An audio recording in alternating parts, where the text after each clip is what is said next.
Nanefa ny adidiny ihany koa ny antsointsika hoe fivondronan'ny mpandraharaha malagasy nanefa ny adidiny ho an'ireo mpiray tandrazana izy ireo nanatanteraka ny voikava mahatratra nitondra ny anjara birikiny ary izy ireo ka nanolotra izay voatsy rambony tanana izay. Namaly ny antso nataon'ny fanjakana eo amin'ny fanatanterahana tolo-tanana ihany koa ny fivondronan'ny mpandraharaha malagasy izay notarihan'ny filoha nasional Tsorandria Mifidimanana. Fotoana izay mbola niantsony ireo mpandraharaha isa-sokajiny.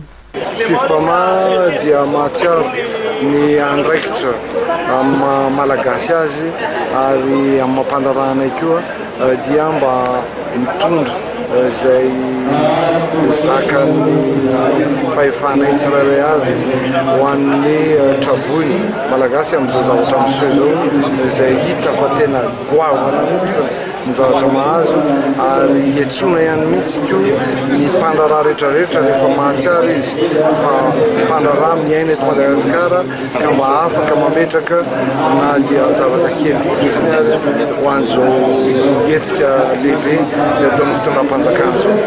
Anisan'ny nandalo fotoan-tsarotra ihany koa ny mpandraharaha malagasy. Manantena nefa ny avy ao anivon'ny fifipama fa ho tafarina ny toe-karena. Vonara toe-karena ny mpandraharaha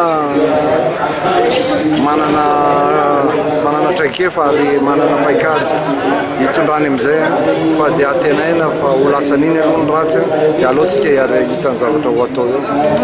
Mikasika izay tontolon'ny fandrarahana izay hatrany dia nanamarina ny filohan'ny fifipama fa nisy ny fionana teo amin'ireo tompon'andraikitra avy eo anivon'ny sehatra tsy miankina sy ny Confédération des Travailleurs mikasika ny karama eo anivon'ny sehatra tsy miankina.